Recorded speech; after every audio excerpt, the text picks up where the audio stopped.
जय हिंद दोस्तों, आप सभी का एक बार फिर से हमारे YouTube चैनल ए-जेड अध्ययन पर स्वागत है। आज के इस वीडियो में हम लोग समझने वाले हैं 10th क्लास इकोनॉमिक्स का चैप्टर नंबर 2 जिसका नाम है राज्य एवं राष्ट्र की आय। इस चैप्टर के एनसीईआरटी के बुक में जितने भी आपकी क्वेश्चन दिए गए उन सभी को आसान भाषा में समझने वाले हैं। स्टार्ट करेंगे हम लोग ऑब्जेक्टिव से, लेकिन स्टार्ट करने से पहले अगर आप लोग चैनल को में पहली बार आए हैं तो सब्सक्राइब कर लीजिए। साथ में इस इकोनॉमिक्स का पहला चैप्टर अपलोड हो चुका है तो उसका लिंक डिस्क्रिप्शन में मिल जाएगा, आप लोग वहां से देख सकते हैं। अब बढ़ते हैं इस वीडियो की बात करते हैं। तो अगला पहला क्वेश्चन है, सन 2008 से 9 के अनुसार भारत की औसत प्रति व्यक्ति आय है कितनी थी सन 2008 से 9 के बीच में। औसत प्रति व्यक्ति आय मतलब कि भारत का एक इंसान कितना कमाता था उस समय, बेसिकली ये पूछा गया है। तो इसका जो सही आंसर है ऑप्शन ख यानी कि 25,494 रुपए। अगला क्वेश्चन, क्वेश्चन नंबर 2, भारत में वित्तीय वर्ष कहा जाता है तो ये कहा जाता है आपके ऑप्शन नंबर ग यानी कि 1 अप्रैल से लेकर 31 मार्च तक को वित्तीय वर्ष कहा जाता है। अगला क्वेश्चन, क्वेश्चन नंबर 3 है, भारत में किस राज्य का प्रति व्यक्ति आय सर्वोच्च है मतलब कि सबसे अधिक है। तो इसका जो सही आंसर है गोवा यानी कि ऑप्शन घ सही है। अगला क्वेश्चन, क्वेश्चन नंबर 4, बिहार के किस जिले का प्रति व्यक्ति आय सर्वोच्च है। तो बिहार का सबसे ज्यादा पैसा यहाँ के लोग कमाते हैं तो ये ऑप्शन क यानी कि पटना के लोग सबसे ज्यादा कमाते हैं या फिर वहां का प्रति व्यक्ति आय सबसे अधिक है। अगला क्वेश्चन, क्वेश्चन नंबर 5, उत्पादन एवं आय गणना विधि आर्थिक दृष्टिकोण से है सरल, वैज्ञानिक, व्यवहारिक। तो ये तीनों है। उत्पादन एवं आय गणना मतलब कि उत्पादन और इनकम की गणना करने की जो विधि है वो आर्थिक दृष्टि से तीनों है, सरल भी है, वैज्ञानिक भी है और व्यवहारिक भी है। यहाँ पे अगला क्वेश्चन आप लोग देख सकते हैं। क्वेश्चन नंबर 2 में कहा गया है कि रिक्त स्थानों की पूर्ति करिए मतलब कि खाली जगहों को भरना है। तो सबसे पहला क्वेश्चन है, बिहार की डैश प्रतिशत आबादी गरीबी रेखा के नीचे गुजर बसर करती है, मतलब कि बिहार की कितने प्रतिशत आबादी गरीबी है, करीब है। तो इसका जो सही आंसर है 41.4% करीब है। अगला क्वेश्चन, क्वेश्चन नंबर 2, उत्पादन एवं उत्पादन आय एवं डैश एक चक्रीय समूह का निर्माण करते हैं। तो इसका जो सही आंसर होगा खर्चा यानी कि व्यय, ऑप्शन या सॉरी व्यय। अगला क्वेश्चन, क्वेश्चन नंबर 3, राष्ट्रीय आय में वृद्धि होने पर प्रति व्यक्ति आय में डैश होती है। तो राष्ट्रीय आय में वृद्धि होगी तो प्रति व्यक्ति आय में भी वृद्धि होगी, इसका सही आंसर होगा वृद्धि। अगला क्वेश्चन, क्वेश्चन नंबर 4 है, राष्ट्रीय आय एवं प्रति व्यक्ति आय में वृद्धि होने पर डैश की क्रिया पूरी होती है। तो विकास की क्रिया पूरी हो जाती है। अगला क्वेश्चन, क्वेश्चन नंबर 5 है, बिहार में सन 2008 से 9 के बीच कुल घरेलू उत्पादन डैश प्रतिशत हो गया था। तो कितना प्रतिशत उत्पादन हुआ था। तो इसका सही आंसर है 11.0। आप लोग अगले क्वेश्चन की तरफ यहाँ पे आ जाता है लघु उत्तरीय प्रश्न यानी कि ऐसे क्वेश्चन जिनके लिए आपको 2 नंबर मिलने वाले हैं। तो काफी इंपोर्टेंट क्वेश्चन होंगे जितने भी है, लेकिन इनमें से एक ना एक क्वेश्चन तो आपकी बोर्ड एग्जाम में आएगा। तो आपको पूरा का पूरा हर एक क्वेश्चन को देखना ही है क्योंकि ज्यादा है भी नहीं है और बहुत आसान है। सबसे पहला क्वेश्चन, आय से आप क्या समझते हैं। आय से आप क्या ही समझते होंगे, इनकम। इनकम से आपको क्या पता है, इनकम के बारे में वही चीज तो आपको लिखना है। देखिए, इनकम यानी कि आय वह धनराशि है जो कोई व्यक्ति या फिर देश, मतलब कि कोई इंसान या फिर देश एक निश्चित समय में, मतलब कि निश्चित समय, निर्धारित समय, ये बेसिकली एक साल समझ लीजिए, एक साल में एक इंसान या फिर एक देश वस्तुओं या सेवाओं का अगर कोई भी चीज बेच करके या फिर कोई सेवा दे करके उत्पादन से प्राप्त करता है, मतलब कि इन चीजों को बेच करके या फिर उत्पादन करके पैसा कमाता है, तो उसी पैसा को क्या कहते हैं, आय कहते हैं। यह मजदूरी, व्यापार, वेतन, ब्याज या लाभ के रूप में मिलती है। मतलब कि ये जो इनकम मिलता है ये कैसे मिलता है, मजदूरी के रूप में मिल जाएगा, व्यापार के रूप में मिल जाएगा, वेतन या फिर ब्याज के रूप में या फिर लाभ के रूप में भी मिल सकती है। तो ये हो गया आय से जीवन स्तर और आर्थिक स्थिति का पता चलता है। तो सिंपल सा आंसर है, आपका इनकम कितना है, आप कितना कमाते हैं, उससे पता चलेगा ना कि आपका आर्थिक स्थिति क्या है, आपके पास कितना पैसा है। अगला क्वेश्चन, क्वेश्चन नंबर 2 में पूछा गया है कि सकल घरेलू उत्पाद से आप क्या समझते हैं। तो सकल घरेलू उत्पाद काफी सिंपल सा क्वेश्चन है। सकल घरेलू उत्पाद का मतलब हो गया कि से आशय है एक देश की सीमाओं के भीतर एक निश्चित अवधि में, मतलब कि बेसिकली एक देश के अंदर एक साल में, ज्यादातर ये जो निश्चित अवधि है ये एक साल में ही होता है, तो इसको एक साल के ही समझ के रखिए। प्राय एक वर्ष में उत्पादित सभी अंतिम वस्तुओं, मतलब कि कितने वस्तुओं का उत्पादन हुआ इस देश के अंदर और कितने सेवाओं का भी उत्पादन हुआ, और इन सेवाओं और वस्तुओं का मूल्य कितना हो जो पूरे साल में हुआ, उत्पादन उसका मूल्य कितना है? तो उसका मौद्रिक मूल्य यह देश के उत्पादन क्षमता और आर्थिक विकास का प्रमुख सूचक है। तो यही जो है जितना ये करता है उसी को क्या कहते हैं? घरेलू उत्पाद या सकल घरेलू उत्पाद कहते हैं। अगला क्वेश्चन नंबर 3 है, प्रति व्यक्ति आय से क्या समझते हैं? तो प्रति व्यक्ति आय का इसका आंसर यहाँ पे ये आंसर नहीं है, यहाँ पे बेसिकली उसी आंसर क्वेश्चन नंबर 2 का कॉपी कर दिया गया, गलत है ये। तो इसका प्रति व्यक्ति आय को मैं आपको बताता हूँ। देखिए प्रति व्यक्ति आय का मतलब क्या हो गया कि जो भी देश का, एक देश समझिए, इस देश ने, हमारे देश में मान लीजिए कि पूरा हर एक देश के हर एक किस पूरी तरीके से 50 लाख का कमाया। अब 50 लाख रुपया को हमारे देश में जितने भी लोग रहते हैं, मान लीजिए कि किसी देश ने 50 लाख रुपया कमाया और हमारे देश में 50, उस देश में 50 लोग रहते हैं, तो उसको भाग दे देंगे 50 लाख को, तो जो भी आएगा वही क्या है? आपका प्रति व्यक्ति आय है, इनकम है।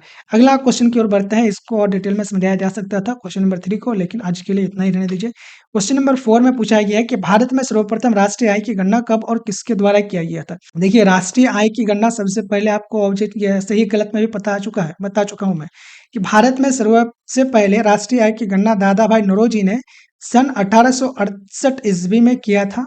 उन्होंने अनुमान लगाया था कि उस समय भारत का प्रति व्यक्ति आय लगभग 20 रुपए वार्षिक थी। मतलब कि उस समय यानी कि 1868 के समय भारत का एक इंसान पूरे साल में 20 रुपये के आसपास कमाता था।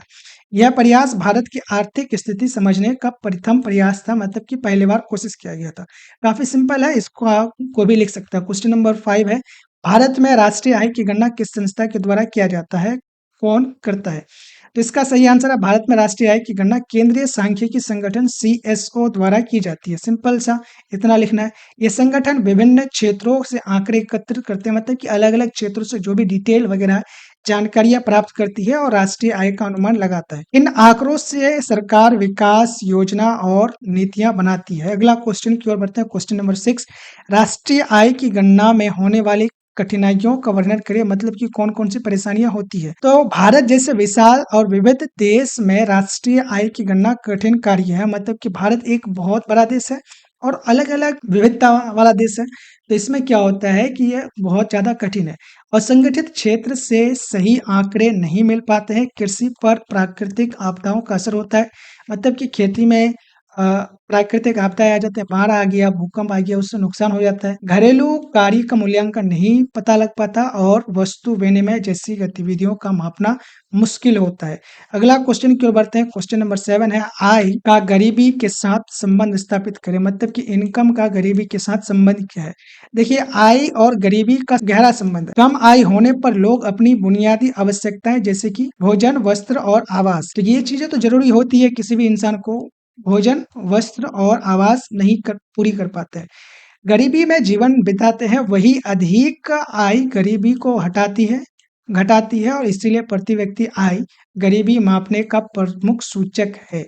तो यही इसके बीच का संबंध है कि मतलब अगर इनकम ज्यादा होगा तो गरीबी हट जाएगा, इनकम कम होगा तो गरीबी आएगा। सिंपल सा क्वेश्चन, आप लोग सभी के सभी लघु उत्तरीय क्वेश्चन को समझ चुके होंगे। अब बढ़ते हैं दीर्घ उत्तरीय प्रश्न की ओर। उत्तरीय प्रश्न का सबसे पहला क्वेश्चन आप लोग देख सकते हैं। पहला क्वेश्चन है, स्वतंत्र प्राप्ति के पश्चात भारत सरकार ने कब और किस उद्देश्य से राष्ट्रीय आय समिति का गठन किया था? तो इसका जो सही आंसर आपको किस तरीके से लिखना है कि आपको पूरा का पूरा नंबर मिल जाए, क्योंकि ये सारे क्वेश्चन जो है 5 नंबर का आपका फिक्स है, मिलने वाला है। तो इसका आंसर इस तरीके से आप लोग लिख सकते हैं। देखिए स्वतंत्र प्राप्ति के बाद, मतलब कि आजादी मिलने के बाद भारत सरकार ने, मतलब कि जो भी भारत सरकार का गठन हुआ था उसने क्या किया, 1949 ईस्वी में राष्ट्रीय आय समिति का गठन किया। राष्ट्रीय आय समिति का गठन किया, इसका मुख्य उद्देश्य भारत की राष्ट्रीय आय का सही अनुमान लगाना था। ये जो राष्ट्रीय आय समिति का गठन किया गया था, तो किस उद्देश्य से किया था आपको यहीं पे पता चल गया कि जो भी हमारे देश का टोटल इनकम है, पूरे देश पूरा साल में कितना कमाता है, उसका अनुमान लगाना और प्रति व्यक्ति आय का स्पष्ट करना था। समिति में पंडित जवाहरलाल नेहरू की पहल पर प्रमुख अर्थशास्त्रियों को शामिल किया गया, मतलब कि पंडित जवाहरलाल नेहरू के कहने पर जो भारत के प्रमुख और बड़े बड़े अर्थशास्त्री थे उनको इस संगठन में जोड़ा गया और समिति ने 1954 ईस्वी में अपनी अंतिम रिपोर्ट प्रस्तुत की, मतलब कि जो लास्ट रिपोर्ट था उसको प्रस्तुत किया। इस रिपोर्ट में देश की कुल राष्ट्रीय आय, प्रति व्यक्ति आय और विभिन्न विभिन्न क्षेत्रों में योगदान आकलन किया और राष्ट्रीय आय समिति ने देश की आर्थिक योजना बनाने और गरीबी दूर करने की दिशा में सरकार को उपयोगी सुझाव दिए। सिंपल सा आंसर आप लोग इस तरीके से लिख ही सकते हैं। अगला क्वेश्चन की ओर बढ़ते हैं। क्वेश्चन नंबर 2 में पूछा गया है कि राष्ट्रीय आय की परिभाषा दे, मतलब कि राष्ट्रीय आय क्या होता है उसका परिभाषा देने के लिए कहा गया और इसकी गणना की प्रमुख विधि कौन-कौन से हैं, मतलब कि राष्ट्रीय आय को किस-किस तरीके से पता किया जा सकता है। तो इसका परिभाषा सबसे पहले देखते हैं। राष्ट्रीय आय से आशय है किसी देश की सीमाओं के भीतर एक निश्चित अवधि, मतलब कि एक निश्चित अवधि बेसिकली जो अधिकतर 1 साल का होता है, में उत्पन्न सभी अंतिम वस्तुओं और सेवाओं, मतलब कि एक देश के अंदर 1 साल में जितना भी चीज़ों का उत्पादन हुआ, सेवाओं का उत्पादन हुआ और जो भी चीज़ों का बनता है, उन सभी को मूल्य कितना है, उसी को क्या कहते हैं? राष्ट्रीय आय कहते हैं। इसे किसी देश के उत्पादन क्षमता और आर्थिक स्थिति का महत्वपूर्ण सूचक माना जाता है, ठीक है? अब किन-किन तरीकों से इसको मापा जा सकता है? 3 तरीके हैं। सबसे पहला उत्पादन विधि और दूसरा आय विधि और तीसरा व्यय विधि। मतलब कि कितना उत्पादन हो रहा है, कितना खर्चा किया जा रहा है और कितना इनकम हो रहा है और कितना खर्चा किया जा रहा है। तो उत्पादन विधि में वस्तुओं और सेवाओं के उत्पादन का मूल्य को जोड़ करके इसका पता चल जाता है। आय विधि में क्या किया जाता है? मजदूरी, ब्याज या फिर लाभ और किराया जोड़ करके इसका पता लगाया जाता है। व्यय की बात करें तो अंतिम वस्तुओं और सेवाओं पर किए गए कुल व्यय को जोड़ करके इसका पता लगाया जाता है। इन तीनों विधियों से प्राप्त परिणाम लगभग समान होते हैं और देश की आर्थिक स्थिति का सही चित्र प्रस्तुत होता है। मतलब कि ऐसा नहीं है कि इन तरीकों से जो पता चलता है वो 100% सही है, लेकिन लगभग सही है जिससे कि देश की आर्थिक स्थिति का पता चल जाता है। अगला क्वेश्चन नंबर 3 है, प्रति व्यक्ति आय और राष्ट्रीय आय में क्या अंतर है? देखिए, राष्ट्रीय आय किसी देश की एक निश्चित अवधि, मतलब कि बेसिकली जो 1 साल का होता है में उत्पादित सभी अंतिम वस्तुओं और सेवाओं का मौद्रिक मूल्य है। देखिए, राष्ट्रीय आय का परिभाषा आप लोगों को इस वीडियो में 3 बार बता चुका हूँ। यह देश की कुल उत्पादन शक्ति को दर्शाती है और दूसरी और प्रति व्यक्ति आय जो होती है, राष्ट्रीय आय को देश की कुल जनसंख्या, मतलब कि एक देश में जितना भी है इंसान, लोग रहते हैं, उन सभी से भाग दे करके जो निकलता है उसी को क्या कहते हैं? प्रति व्यक्ति आय कहते हैं। यह औसतन बताती है एक नागरिक को कितनी आय प्राप्त हो रही है। राष्ट्रीय आय देश की कुल समृद्धि को मापती है और जबकि प्रति व्यक्ति आय नागरिकों के जीवन स्तर और गरीबी का आकलन करने का प्रमुख आधार है। मतलब कि जो राष्ट्रीय आय है वो देश की स्थिति का पता चल जाता है और प्रति व्यक्ति आय से किसी व्यक्ति का। तो इस प्रकार दोनों ही घनिष्ठ संबंध है परंतु मापदंड अलग-अलग होते हैं। अगला क्वेश्चन नंबर 4 है, राष्ट्रीय आय में वृद्धि भारतीय विकास के लिए किस तरह से लाभप्रद वर्णन करें। मतलब कि राष्ट्रीय आय में अगर वृद्धि होगा तो भारत का विकास कैसे होगा उसके बारे में बताने के लिए बोला गया। तो राष्ट्रीय आय में वृद्धि का अर्थ है किसी देश में वस्तुओं और सेवाओं का उत्पादन बढ़ा है। जब उत्पादन बढ़ता है तो रोजगार के अवसर आर्थिक अधिक मिलते हैं और लोगों की आय बढ़ती है। इससे गरीबी और बेरोजगारी कम होती है। राष्ट्रीय आय बढ़ने से सरकार को करों के रूप में अधिक राजस्व प्राप्त होती है, जिससे कि शिक्षा, स्वास्थ्य और बुनियादी ढांचे का विकास होता है। साथ ही विदेशी निवेश आकर्षित होता है और देश की आर्थिक स्थिति मजबूत होती है। इस प्रकार राष्ट्रीय आय में वृद्धि भारतीय विकास के लिए अत्यंत लाभदायक या फिर लाभप्रद है, क्योंकि यह सामाजिक और आर्थिक प्रगति का मार्ग प्रशस्त करता है, मतलब कि रास्ता है। अगला क्वेश्चन की ओर बढ़ते हैं। क्वेश्चन नंबर 5 है, विकास में प्रति व्यक्ति आय पर संक्षिप्त टिप्पणी लिखिए।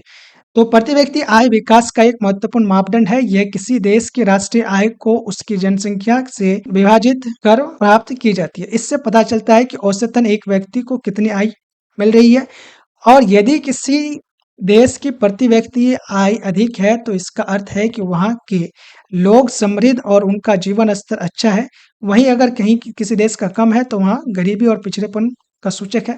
इसीलिए आर्थिक सूचक की तुलना करने के लिए प्रति व्यक्ति आय का प्रमुख आधार माना जाता है। अगला क्वेश्चन की ओर बढ़ते हैं। क्वेश्चन नंबर 6 है कि क्या प्रति व्यक्ति आय में वृद्धि राष्ट्रीय आय को परिभाषित करती है? वर्णन करने के लिए कहा गया। हाँ, प्रति व्यक्ति आय में वृद्धि अगर होता है तो वो राष्ट्रीय आय में सीधे प्रभावित करती है। जब देश की जनसंख्या स्थिर रहती है और उत्पादन बढ़ता है तो राष्ट्रीय आय में वृद्धि होती है। मतलब कि लोगों की संख्या ना बढ़े लेकिन उत्पादन बढ़ जाए तो उसमें क्या होगा, देश के लोगों की जो इनकम है वो बढ़ जाएगी। इसके विपरीत यदि जनसंख्या तेजी से बढ़े और उत्पादन कम रहे तो फिर घट जाएगी इनकम। तो इस प्रकार राष्ट्रीय आय और प्रति व्यक्ति आय का गहरा संबंध है। राष्ट्रीय आय बढ़ने पर लोगों की आमदनी और क्रय शक्ति बढ़ती है, जिससे कि जीवन स्तर ऊंचा होता है। इसीलिए प्रति व्यक्ति आय का बढ़ना राष्ट्रीय आय की मजबूती का संकेत माना जाता है। तो आई होप कि आप लोग इस क्वेश्चन को भी समझ चुके होंगे। अभी जो ये पूरा का पूरा चैप्टर हुआ कंप्लीट हो गया, तो चैनल को सब्सक्राइब कर लीजिएगा, अपने दोस्तों में शेयर करिएगा, उसको सब्सक्राइब करने के लिए बोलिएगा, वीडियो को लाइक कर दीजिएगा।